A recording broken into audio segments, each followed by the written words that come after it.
सुर्खियों में रहने वाले बाबा बागेश्वर की, क्योंकि बाबा बागेश्वर पर एक बार फिर से बवाल हो रहा है। दरअसल आगे आने वाले दिनों में बाबा बागेश्वर का बिहार का दौरा है, जिसको लेकर राजनीति गर्म हो रही है, क्योंकि बाबा बागेश्वर को जहां बिहार में जाना है तो वहां पर जो महागठबंधन की सरकार है वो इस पर तमाम तरीके से निशाना साधते हुए सियासत कर रही है। तो उधर बीजेपी भी अब मैदान में कूद पड़ी है। रिपोर्ट देखिए।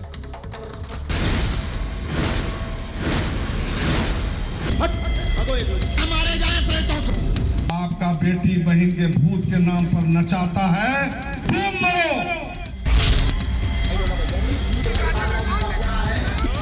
ये संत कैसे हो सकते हैं? उन्मादी हैं और उन्मादी संत हो जाए, ऐसा भारत में संतों की परंपरा।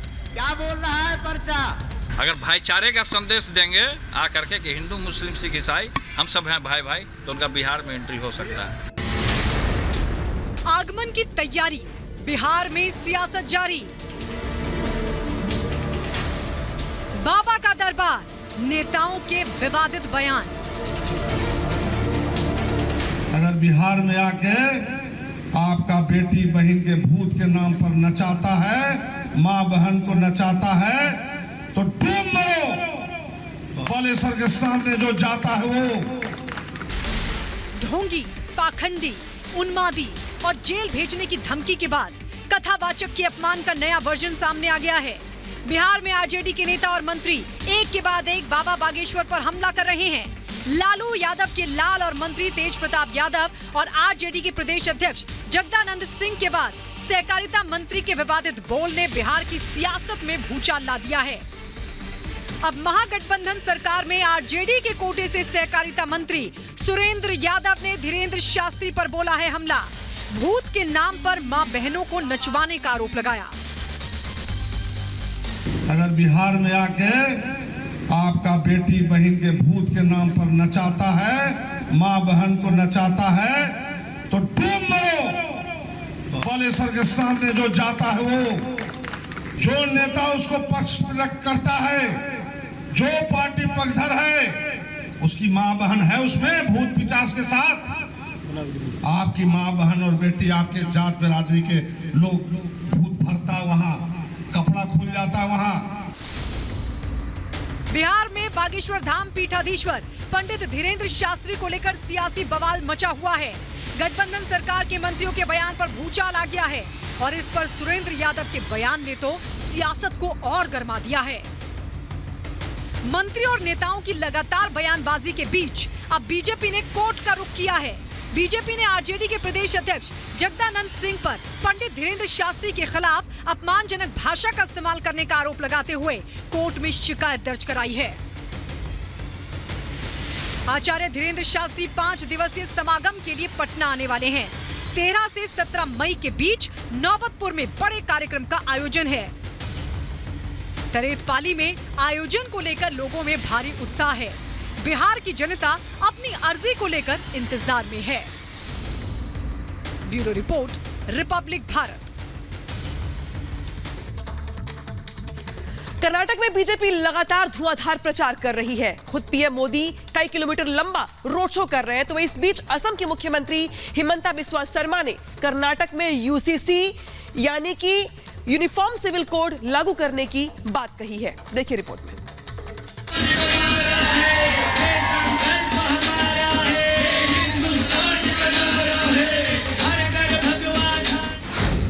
कर्नाटक में बीजेपी का यूसीसी वाला धाम।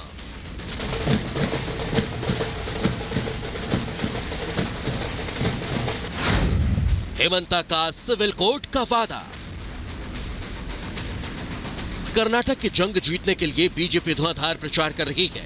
प्रधानमंत्री नरेंद्र मोदी से लेकर यूपी के मुख्यमंत्री योगी आदित्यनाथ तक, फिल्म स्टार से लेकर बीजेपी के बड़े चेहरे तक, हर कोई कर्नाटक की जनता से बीजेपी के पक्ष में वोट डालने की अपील कर रहा है। असम के मुख्यमंत्री हिमंता बिस्वा शर्मा ने भी कर्नाटक में चुनाव प्रचार किया। कांग्रेस पर कई बार जुबानी हमला किया। डीके शिव कुमार और सिद्धरामैया को टीपू सुल्तान के परिवार का बताया। कांग्रेस को पीएफआई का पक्षधर बताया तो बीजेपी की सरकार में यूसीसी लागू करने की बात दोहराई। समान नागरिक संहिता का जिक्र करते हुए हिमंता ने कहा कि कि यूनिफॉर्म सिविल कोड बनाना बहुत जरूरी है।